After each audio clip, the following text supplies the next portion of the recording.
The autumn sky burns orange as I approach my parents' house. I slow in the driveway, bracing myself for another family dinner, a ritual I keep even when unspoken tension fills the air. I fix my skirt, straighten my blouse, and step out. Through the window, I glimpse shadows and hear laughter, but something about tonight feels sharper, heavier. I knock twice before unlocking the door, Mom's old rule. The smell of roast chicken and rosemary hits me instantly. The hallway walls are lined with framed smiles and polished memories. My graduation, Rachel's college triumph, vacations where my smile never quite reached my eyes. "Michelle?" Mom's voice echoes warmly from the dining room. "It's me," I reply, hanging my coat with steady hands. I stepped forward and stopped cold. Rachel stands glowing, wrapped in a burgundy cocktail dress. Dad pours champagne into crystal glasses, a rare family ritual. Mom hugs me tight, pearls shining, perfume strong. "You're just in time," she says. Dad raises his glass. Perfect timing. "Toast?" I echo, watching Rachel's eyes glitter with secret joy. "To Rachel's future," Dad declares, his smile wide. We clinked glasses. Rachel can barely contain herself, her words spilling out. "I found it, my dream townhouse in Oakwood Heights. Luxury, rooftop gardens, a private pool, a life carved in gold." "That's great," I say, my voice even, but my stomach twists at the thought of the price tag. "They accepted our offer," Rachel beams, champagne fizzing in her voice. Mom and Dad nod proudly. "We're helping with the down payment. From the family trust fund." The words cut sharper than glass. My grip tightens on the stem of the flute. "The trust fund? You mean the account I've bled into for 10 years? Dad clears his throat. "It's for family milestones, Mechelle. Always has been." My pulse hammers. I remember the night they persuaded me. Fresh out of college, my first real job, still believing their promises. They said it was my safety net, for marriage, for a home, for a future worth building. So I gave $500 every month. Vacations skipped, apartments barely livable. Secondhand furniture, silent sacrifices stacked like bricks. And I watched it grow. $60,000, a fortune carved out of my patience. Now handed to Rachel like a wrapped gift. The room spins, but no one else seems dizzy. Rachel laughs, clutching her glass like she already owns the world. My mother beams at her, pearls catching the light. My father watches me carefully as if bracing for impact. I sip the champagne, bitter bubbles burning my throat. "Congratulations," I manage, though my chest feels tight. This was supposed to be my foundation, my safety. Instead, it's her launch pad into luxury. The clink of her ring against the glass pierces me. I remember every month I went without, every bill I stretched, every night I thought it was worth it. Until now. Now it feels like betrayal in crystal form. Rachel is already planning color palettes for her townhouse. Mom is nodding eagerly, adding suggestions. Dad stays quiet, but his jaw tightens. The silence stretches like a noose between us. I force a smile, my lips tremble. Inside, anger coils, patient but sharp. They think this conversation ends here. They're wrong. Because I have 10 years of receipts, 10 years of trust they've chosen to forget. But I will not forget, and I will not forgive. Rachel swirls her champagne, her smile dazzling. Mom squeezes her hand like she's passing down a crown. I stare at the pearls at her neck, the ones I'll never inherit. This night is no celebration. It's a declaration, and I am the only one listening. The champagne flute trembles in my grip, but I don't let go. Not yet, not until the time is right. Dad clears his throat, shifting uneasily. "Rachel, let's not ruin tonight," he warns. But tonight is already ruined. For me. Rachel giggles, oblivious. She thinks she's won. But victories taken from others never last. She'll learn that. They all will. My smile sharpens into something colder. Let them toast. Let them dream. I sip again, every drop tasting like Resolute. They think this is the end of the story. But for me, it's only the beginning. The candles flicker, casting long shadows. Rachel's laughter bounces off the walls like glass shards. Mom refills her glass, pride shining in her eyes. Dad avoids my stare, his guilt obvious. I lean back in my chair, silent, watching. Let them celebrate. Let them underestimate me. Because I've spent 10 years preparing for more than this. And now they've handed me the motive. 60,000 reasons to fight back. 60,000 reasons to take what's mine. My heart slows, steady, calculating. I will not be the forgotten daughter anymore. Not the half smile in the family photo, not the afterthought at the dinner table. No. Tonight marks the shift. And they will never see me the same again. The laughter, the toasts, they fade into background noise. What I hear instead is the crack of betrayal. What I feel is the fire of revenge. What I know is this: they've made a mistake, and I will make them regret it. The real toast has yet to come. My savings, my sacrifice, and they call it family duty. Rachel lifts her phone like a trophy for the room. She swipes through glossy photos and curated angles. Granite counters, soaring ceilings, everything gleams. Here is the living room with perfect light. Here is the main bedroom with a walk-in closet. I nod, because silence is easier than a fight. It is beautiful, I say, and the words taste dull. Dad adds that I am the responsible one. He says I will understand because I always do. Mom pats my arm like I am still a child. She says this is what families do for each other.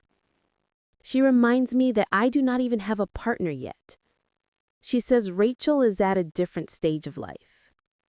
Different stage sounds like a script they rehearsed.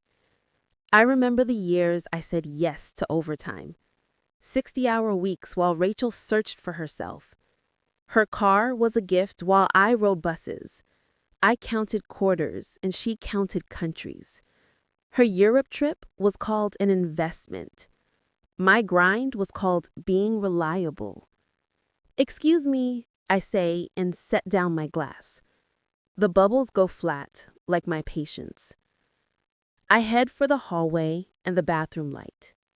I lock the door and steady my hands. The banking app opens like a wound. The joint account loads on the screen. I tap into the balance with a hard breath. Previous balance shows 59,872. Current balance shows 0. Last transaction, transfer to an external account. The date reads yesterday, like a punch to the ribs. 10 years erased in a single move. No call, no warning, no choice. They used my savings for her new life. The truth rings louder than any toast. I brace my hands on the cold sink. The mirror shows a woman I barely know. Through the door, I hear them celebrate. Paint colors, delivery dates, dreams I did not pick. Their joy grows while my trust falls. I study the face staring back at me. She has always been reliable and calm. She has always paid first and asked later. She was told to understand and to wait. I don't understand, and I will not wait. This is not only about money anymore. This is about respect and worth. I square my shoulders and breathe deep. They made a choice, and now I will too. I open the door and step into the light. The hinges groan like a warning bell. 3 faces turn with glasses held high. The celebration freezes in midair. I say that was my money, and the room chills. Their smiles slip into thin lines. The crystal hum fades into a hush. My voice is steady and clear. The words hang heavy where laughter was. Mom laughs a light laugh that cracks. She says, "It is a family fund." She says, "We decide as a family." Family decisions without the one who paid. I ask, who spoke for me at that table? No one answers, and the silence grows. I say, I put in $60,000. Rachel rolls her eyes like a stage act. She says, "Do not be dramatic, Mechelle." She says, "It is not like you used it." Dad sets down his glass with slow care. He tells me to calm down for the family. He says my sister needs the house now. He calls it the greater good. The words greater good scrape across my skin. My hands curl tight at my sides. I say, "Show me the account records." Dad says now is not the time. I say, "Show me the statements now." The 10 years I paid deserve 5 minutes of truth. Mom and Dad trade a tight glance. They speak without words, and it shows. Finally, Dad exhales and pushes back his chair.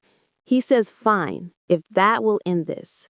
He walks to his office with short steps. While he is gone, Mom tries to smooth it over. She says she knows I'm upset and disappointed. She says Rachel found her perfect place. She asks if I can be happy for her.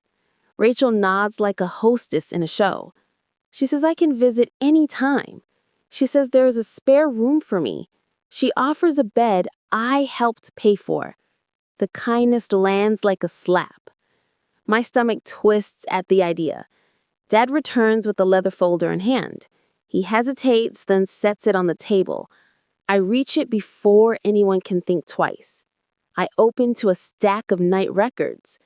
Every month is lined up in order. My finger runs down the pages towards the truth.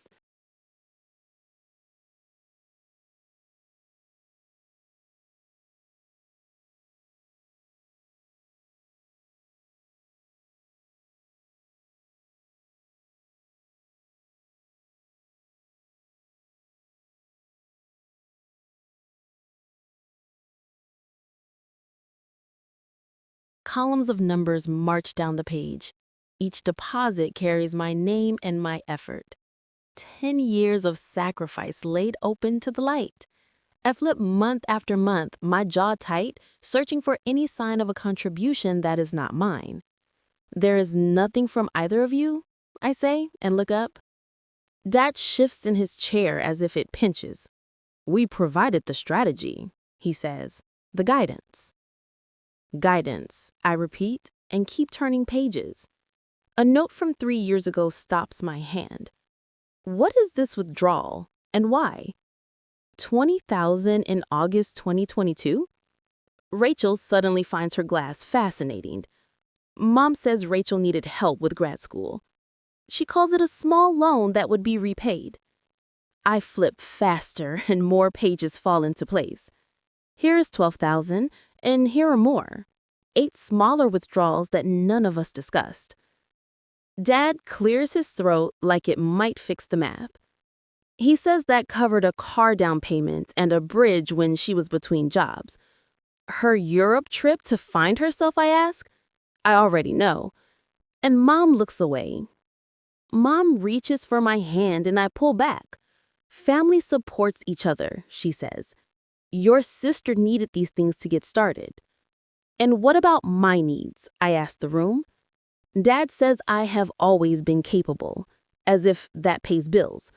So independent, he adds, like a badge I never asked for.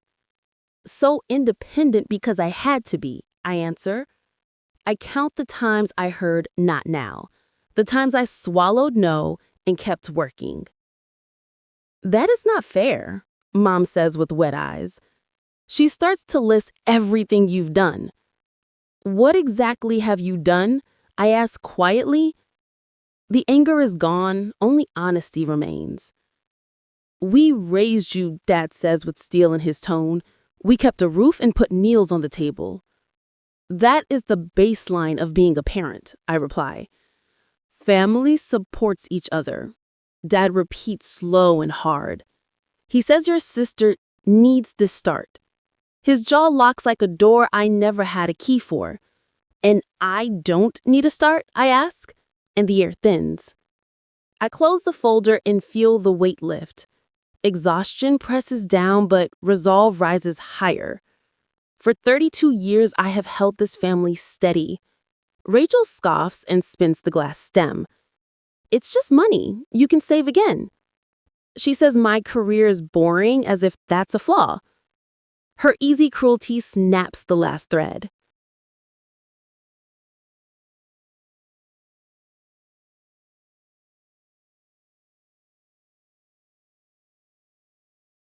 The patience I carried for years finally tears. I stand and gather my purse. I take the folder because truth belongs with me. Where are you going? Mom asks with rising panic. Her voice climbs the walls as if it can stop me. She says she made lemon squares, my favorite. I say my appetite is gone, and I mean it. Dad stands too and reaches for authority. He says he expects me to be reasonable. He says the decision has been made. Yes, it has, I answer and turn to the door. But it was not made by you this time. Rachel calls it ridiculous and rolls her eyes. She says I'm ruining a celebration over money. I stop at the doorway and look back. I see Dad stern, Mom wringing her napkin. I see Rachel annoyed that the spotlight dimmed. This is not about money, I say quietly. It is about trust, and the trust is gone. The door closes with a soft click behind me. It sounds like the end of a sentence years long. In the car, the folder sits heavy beside me. A decade of promises bound in leather. I buckle in and start the engine. Streetlights blink on and sketch a new route forward. I drive from my parents' house toward my own life. Broken trust rides shotgun and keeps me alert. The farther I go, the lighter I feel.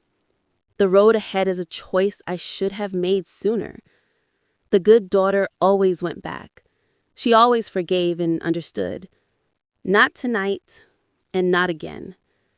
Tonight, I choose a different road. Back in my apartment, I spread the papers. They scatter across the table like leaves. Dates and numbers tell a story without mercy. A decade of sacrifice cataloged in ink. This time, the story belongs to me. My phone buzzes again and again, 7 times this hour, and still counting. I do not need the screen to know who it is. Each name with a different script of pressure. I let it hum on the wood until it stops. Then I open my laptop and start to look. I pull up Rachel on social media. There she is, outside the sales office, Oakwood Heights spelled out behind her. Keys dangle from carefully posed fingers. The caption reads, "Dreams come true with a generous family." I stare at the screen and feel the line harden inside me. Hashtags about being blessed and a new homeowner flood the feed. Family First is pinned on top, and the likes climb fast. 3 comments cheer for her hard work, as if effort were hers alone. My fingers hover over the keys with the truth they are not ready for. I wonder what would happen if I typed what really paid for those keys. Congratulations on spending my $60,000 feels accurate. I hope the floors do not creak like the ones in my old apartment. Years of saving echoed in every thin wall I lived behind. The phone buzzes again and cuts through the thought. I look this time because silence has said enough. Mom writes, "Mechelle, please call us." She says my father is very upset and we need to talk. About my behavior, she adds, like I broke a rule. My behavior after they emptied an account I built, as if walking out were a teenage stunt. Another message lands before I set the phone down. Dad writes that my silence is disappointing. He says it is not surprising and the family handles things quietly. He warns me about reputation like it is a leash. He calls my refusal a childish tantrum. The family reputation, he repeats, like scripture. It has always mattered more than the people inside it. Then Rachel texts, and it lands like a dare. She says I could at least be happy for her. She adds that I was not using the money anyway. I toss the phone to the couch and breathe hard. My palms press to my eyes until the stars fade. A voicemail chime breaks the quiet again. Mom says she knows I'm upset, but I need to see the big picture. She says Rachel is building a life with Jordan and they need this home. She calls me the rock and the responsible one. She asks me to call back and keep the peace. Then her voice drops into a whisper that chills me. She says Dad is talking about removing me from the will. She begs me to be reasonable and let it go. I delete the message before the pleading turns to scolding. 3 more voicemails followed the same curve. Sweet concern melting into thin threats. By the next evening, a knock meets my door. I expect my parents with tight faces and lines rehearsed. Instead, Sarah stands with a bottle and a folder. You sounded wrecked, she says, and steps inside. I brought reinforcements and a plan. Sarah has been my friend since college. Now she works as a paralegal at a firm that doesn't blink. Her steady head has saved me more than once. I take the wine, but eye the folder. What is that? I ask, even as I know I need it. Information, she says, and heads to the kitchen drawer. She finds the corkscrew like she lives here too. You said they drained a joint account you funded for 10 years. You said there was no notice and no consent. Wine pools and 2 glasses like dark resolve. They are the nicest things I own from Aunt Meredith. Yes, I say, almost 60,000 gone. It still sounds hollow when I say the number. They keep calling it a family account. They keep saying family like it erases facts. Sarah sips and puts the glass down with care. She says, that is not only unfair, Beth, it might be unlawful. Illegal feels strange when it points at my parents. Their names were on the account, I say. She says, joint does not mean communal by default. She says the paper trail shows your deposits. She says that matters more than slogans at dinner. She slides the folder across the table. Talk to Thomas Wilson at our firm, she says. He handles financial disputes inside families. I open the folder and scan the headings. Misappropriation, joint account rules, fiduciary duty. The words feel cold, but they hold a path. They do not match roast chicken or childhood rooms. I whisper, I cannot sue my own family. Sarah says, you cannot let them take from you either. The word steal lands and finally stays. I had avoided it even in my thoughts, and now it fits. 2 days later, I sit across from Thomas Wilson. His office smells like paper and quiet power. He reminds me of my grandfather, calm and exact. Kind eyes that harden when numbers turn to harm. I slide bank records across his desk. My hands are steady because the facts are steady. He reads in silence, and the room narrows to paper and truth. He asks clear questions, and I answer each one. He notes that my deposits are consistent and documented.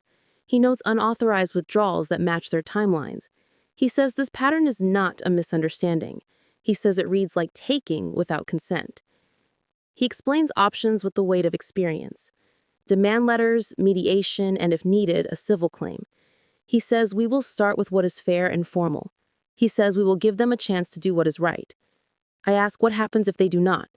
He says then we let the records speak in a different room. The room where reputation does not outrank receipts. I sit a little taller because the path is finally visible. For the first time in years, my future feels like mine. Thomas gathers the copies and taps them into a clean stack. He meets my eyes and nods once with resolve. He says, we will begin today and the fight will be professional. He reviews the statements and the account terms in silence. This is not a family trust, Miss Robinson, he says. He sets his glasses aside and meets my eyes. This is your money, plain and simple.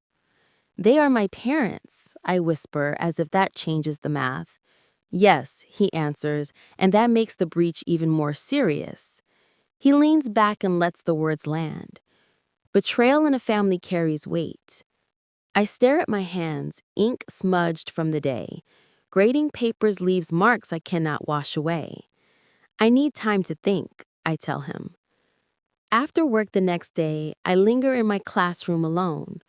Bright drawings line the walls like small suns. Third grade color and hope in every corner. I straighten Lily's butterfly with careful hands. I smooth Xavier's crayon family with a smile. I pause at Emma's solar system in steady circles. 5 years at Franklin Elementary. 5 years watching children leap while I stayed still. My life held in place like amber. Always the reliable one, always the guardrail, always putting others first, even when it cost me. I sit at my desk with today's lesson notes. Simple machines and simple rules that keep moving parts alive. How many better offers did I pass up to stay close to the house where duty lived? The position in Colorado with outdoor learning, the curriculum role in Chicago I never took. Not only career doors closed, a Europe trip canceled to help after surgery. She healed fast enough to cheer at Rachel's ceremony. And then there was Daniel, who did not make the cut. That said, a contractor lacked ambition, not fit for a Robinson daughter.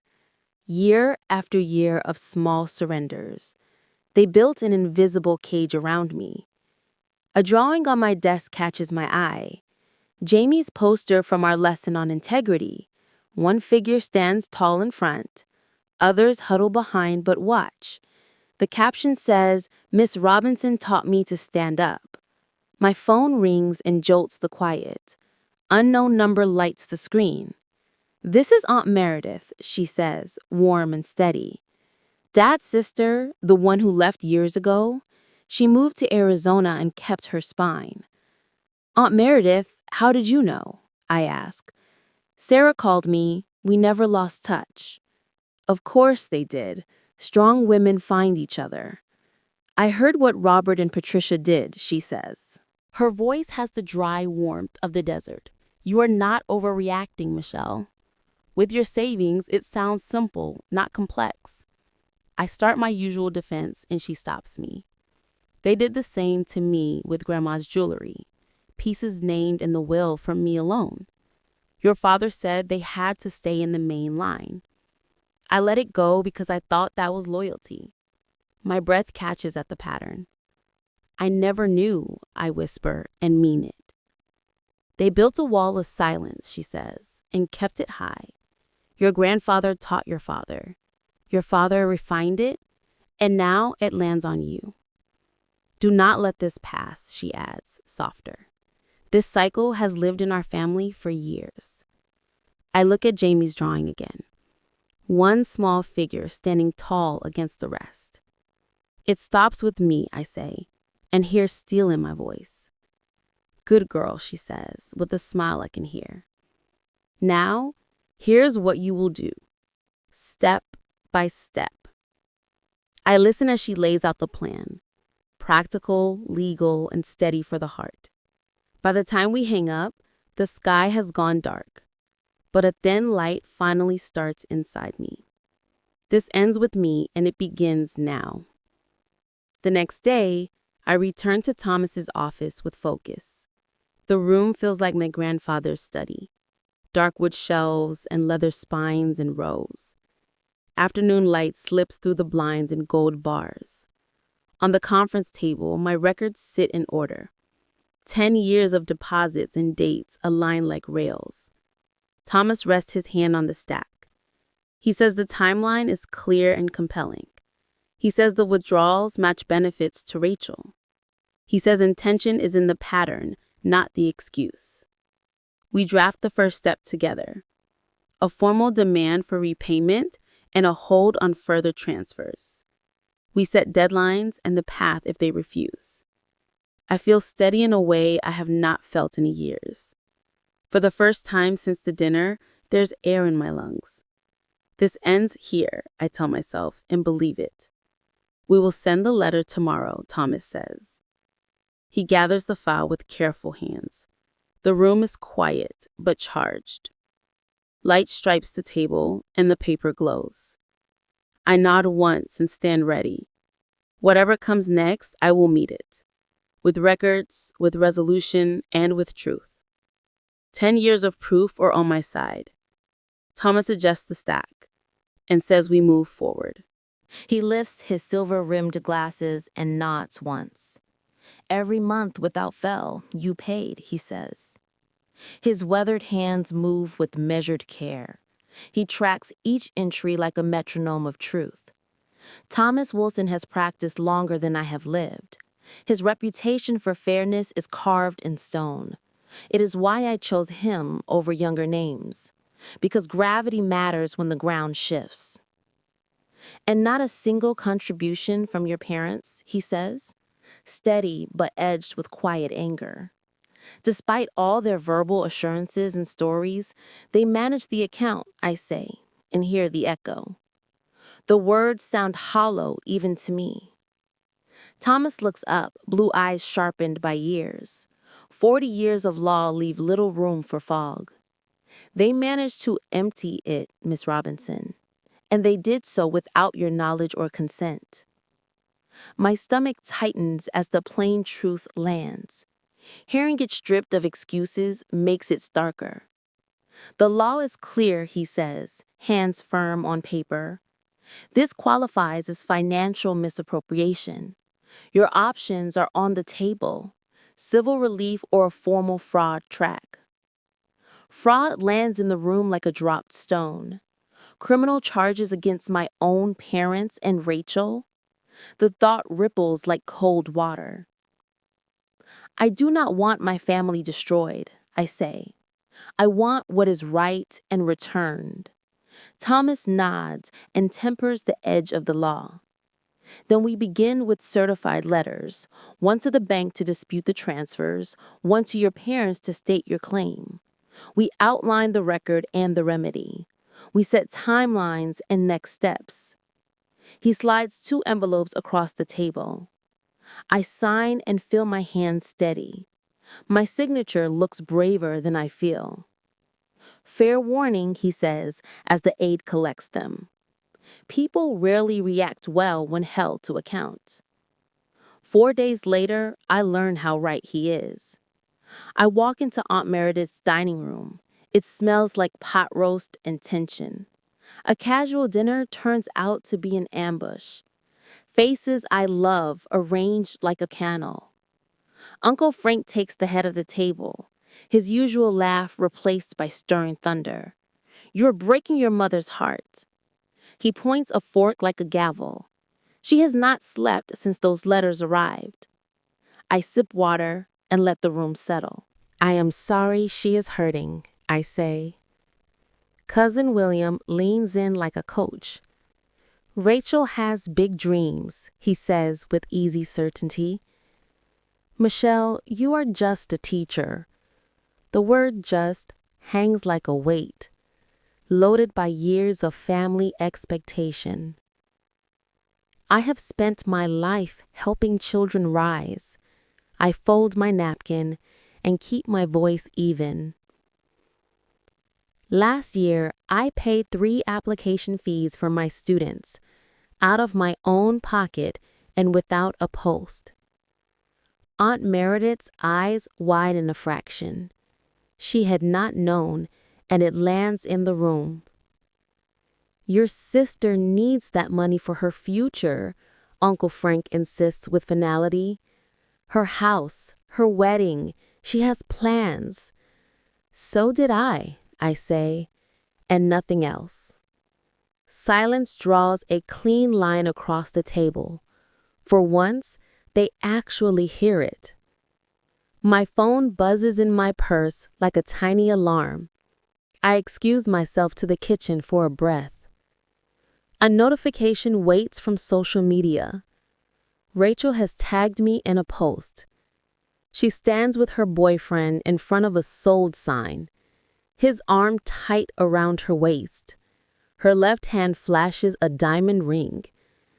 The caption says she said yes and new home. Blessed new chapter trails the line.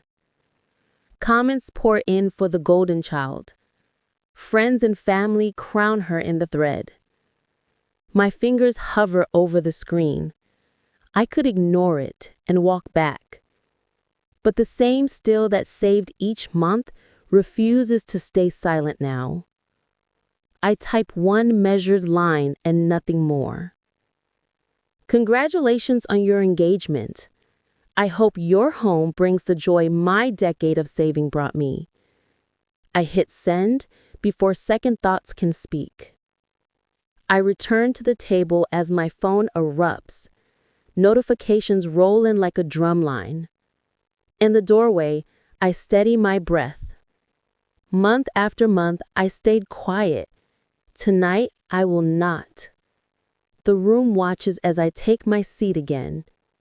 No one speaks first, and that's new. Across the table, Aunt Meredith lifts her chin. I see approval there, calm and certain. I fold my hands and let the quiet work. The truth is already moving without me. 3 days later, the first real victory arrives, and it does not come from my family at all. A notice arrives in my inbox from the bank. Accounts frozen, pending investigation.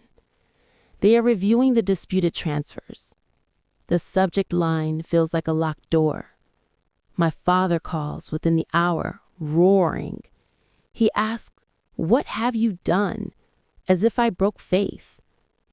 Exactly what you taught me, I answer. Protecting what is mine with calm I did not expect. He surges into a speech about loyalty and duty.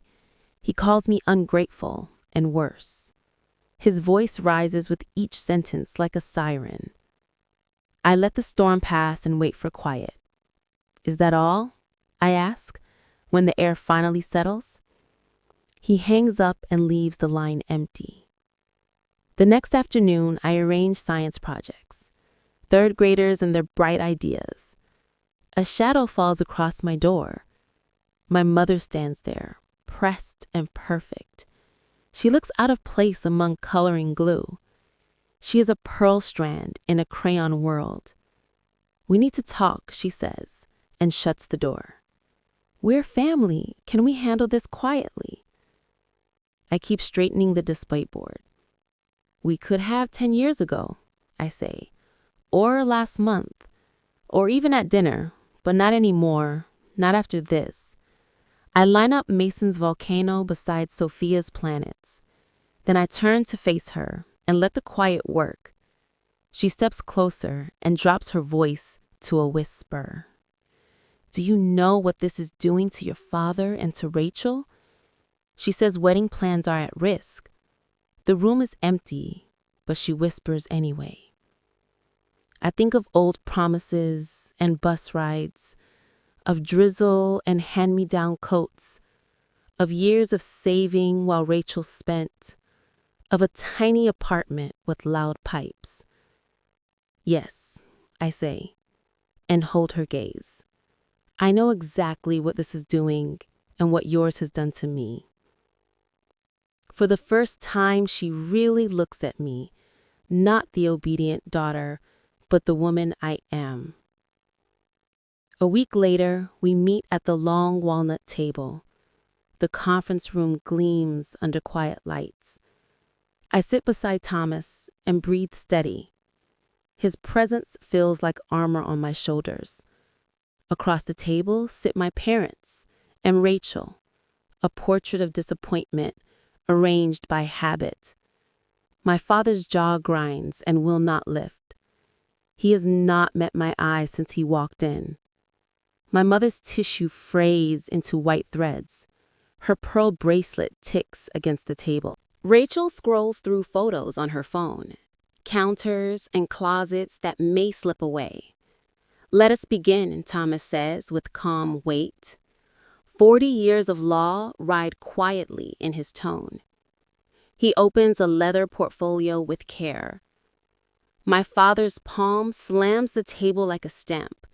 This is ridiculous, he says. We are not enemies. Mechelle, I raised you better than this. Did I ask, before the filter can return.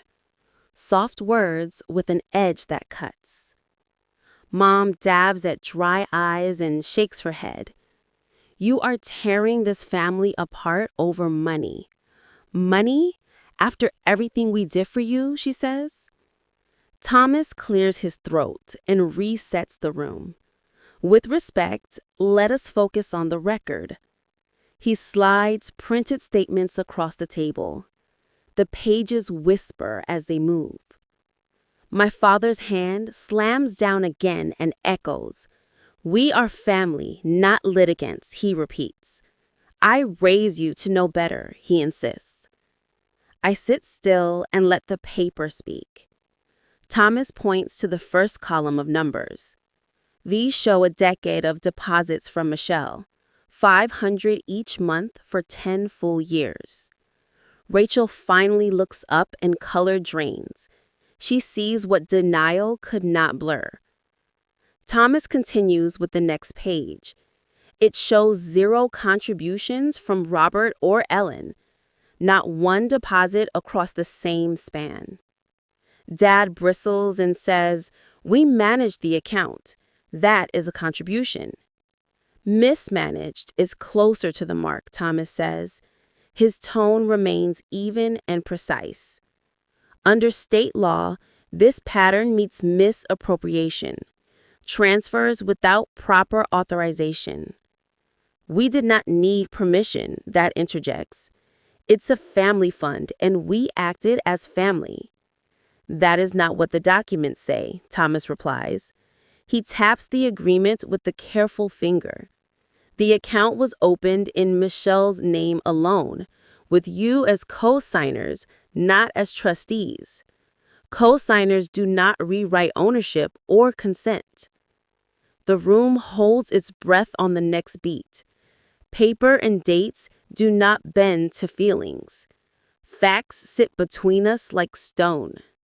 My father looks at the table and says nothing. My mother folds the torn tissue into a square. Rachel stares at the numbers as if they might change. But the math stays, and so do I. Thomas repeats calmly, not as trustees. A discretionary family trust, he adds for clarity. Mom leans toward Dad and whispers fast. His look shifts from defiance to math. Rachel pushes her chair back hard. You promised me that house, she says. I already told everyone, she adds. I even picked furniture and mapped the rooms. Enough, Rachel, Mom says, her tone finally sharp. No, Rachel fires back, humiliated and red. What do I tell Jason now? That we cannot afford it because my sister is selfish? The word selfish slices the air. It lands between us and stays. I lived with broken heat for 3 winters to save, I say it, level and slow. Dad and Mom trade a look that shuts me out. The silent language of a long marriage. Dad straightens his tie and shifts forward. Let us be reasonable, he says. Mechelle, we can compromise. We will split the money 3 ways. Fair for everyone, he concludes. Thomas draws breath, but I touch his arm. This is my moment to answer. No, I say, and let it settle. One syllable drops like a stone into still water. It was never yours to divide. Dad hardens at the edges. Is this how you repay us for everything? He asks. He says we gave you every advantage. Did you? I ask, and set my palms flat. You gave Rachel a car at graduation. I took buses for 2 years. You paid for Rachel's master's. I worked full-time while studying. You funded her trip to find herself. I have not had a vacation in 6 years. Mom flinches as the ledger balances. When I trusted you with my future, You drained my account in silence. Thomas slides a new page forward. Here is a settlement proposal, he says. Full restoration of Mechelle's funds with 5% annual interest. This is generous, given potential damages. Dad stares at the page like it might bite. You would sue your own parents? He asks. I would protect what is mine, I answer. It's the lesson you taught me. The room goes quiet before the hum of air. Rachel's phone pings, and she does not move. Mom whispers to Dad and waits. He nods once, then reaches for the pen. Thomas places it in his hand. Dad's signature scratches the line. His hand trembles as the ink dries. The black marks cut clean across the white. Mom signs next, graceful and distant. She keeps her eyes on the page, not on me. Rachel stands and the chair scrapes loud. Perfect, she says, bitter and bright. Mechelle gets her way again. I already told everyone about the house. That is not my problem, I reply, steady. Family helps family, Mom says weakly. That is what we always believed. This was never only about money. I take the signed agreement from Thomas. It has always been about respect. Rachel storms out and the door thuds closed. Mom follows with one last disappointed look. Dad lingers, smaller than I remember. I hope you are satisfied, he says at last. I study the face I once mirrored. I am not satisfied, Dad. I am finally standing up for myself. He leaves without another word. Thomas gathers the files with care. The bank will process the transfer by tomorrow. Shall I request the cashier's check? Yes, I say, and feel years lift. Thank you for everything.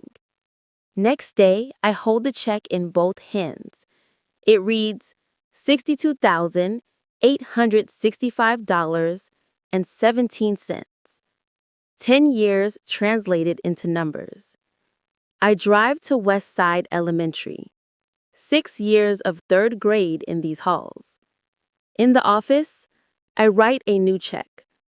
$5,000 for the school scholarship fund. Principal Alvarez asks, what sparked this gift? I answer with a small, true smile. Call it an inheritance of lessons learned. 10 years paid forward, in a better way. I walk back to my car, lighter than before. The road feels open, for once. Not a duty, a choice. I turn the key and breathe in quiet. For the first time, the future answers back. It sounds like my own voice, and it finally belongs to me. Myself, I say out loud, and mean it. That afternoon, a realtor named Janet walks me through a small cottage on Maple Street. It is nothing like Rachel's new build. 2 bedrooms, worn hardwood floors, a kitchen that needs love and light. But the backyard holds an old oak, and morning sun pours through east windows. It is quiet, Janet says, almost sorry. Some people want more going on. I walk the empty rooms and listen to my steps. They echo like a promise against bare walls. In each space, I see a life unfolding. Shelves of books in quiet corners, a soft couch for slow Sundays, a table where friends will crowd in. For the first time, I picture a future designed by me and no one else. That evening, I call Aunt Meredith. Her favorite game show hums in the back. I found my home, I tell her. Your home or a house? She asks, precise. Both, I say, and feel the answer land. Morning sun warms my back a year later. I kneel in new soil planting purple coneflowers. The garden path is edged with stone. This yard has turned from weeds to hope. Season by season, the ground woke up. Aunt Meredith works beside me, steady, her gloves brown with earth and effort. She says your grandmother would approve and pats the soil around a strong start. She always said gardens are where hope is planted. I smile at the truth inside the line. I think I finally understand it now. Patience grows like roots before it shows. Behind us, the cottage stands bright, no longer the tired place I bought. Fresh paint lifts the siding, window boxes spill red geraniums. It is modest, not a showpiece, but it is fully and finally mine. Inside, the mantel carries new stories. Photos line up over the small fireplace. My fifth graders in their science play. Sarah and me on a Blue Ridge trail. Aunt Meredith and me at the closing, holding keys with quiet pride. There are no new family portraits here. The absence aches at times, but it does not define these walls. "Hand me the watering can, please," Aunt Meredith says, and I pass it over. Movement by the gate draws my eye. My mother stands there, unsure of her footing. She holds her purse with both hands, smaller somehow, without my father beside her. "Mechelle," she says, then catches herself. "Your flowers are beautiful." Aunt Meredith reads the moment. She mentions checking on tarts in the oven and squeezes my shoulder on the way inside. "Thank you," I say and stand, brushing soil from my jeans. "Would you like to come in?" She hesitates at the edge of the path, as if my space needs permission. She says, "I should have brought something." "It is all right," I answer. She steps in 3 careful paces, then stops among the flowers. "I have been thinking," she begins, "about what happened and what we did to you." Her voice wavers, but holds. "I did not see what we were doing to you." "Not really," she says, soft and plain. I told myself it was practical. The words hang small and heavy. Not enough, and somehow a start. A year ago, I would have demanded more, a full ledger of every slight. Now I see the courage it took. "I'm glad you see it now," I say. She nods and blinks away the shine. "Your father does not understand," she adds. "He says you abandoned the family." "I did not abandon anyone," I answer. I stopped abandoning myself. A robin lands on the bird bath. It splashes once and lifts away. The air feels clean and new between us. Not fixed, not broken, just honest. I gestured to the path toward the door. "Come inside," I say. "We can start with tea." She nods and sets her purse down. For once, she looks relieved to follow. We step toward the house, side by side. The garden hums with quiet work, and the door to my life stays open, wide enough for both of us to walk through. We watch the robin lift again and vanish over the fence. "Would you like some tea?" I ask and mean it. It is not forgiveness, not yet, but it is an opening, a thin crack in the wall between us, the first light in a long hallway. That evening, my small dining room table fills with a gathering my family never made room for. Aunt Meredith passes roasted vegetables to Sarah, who grins and adds more salt. Thomas Wilson tells a courtroom story, and the punchline lands with easy laughter. My colleague, Jack, raises his glass to "building our own definition of family," he says. We clink water and wine and mean the words. Twilight deepens and I take my porch swing, journal open across my knees. A soft breeze carries the scent of lilacs as I write the truth that took years to learn. The most valuable thing is not the house. It is knowing that I matter too. I look up as the last light thins to blue. Fireflies spark to life over the garden. They drift and blink like quiet applause for a life I chose on my own terms. For the first time in my life, I am perfectly at peace in my own home.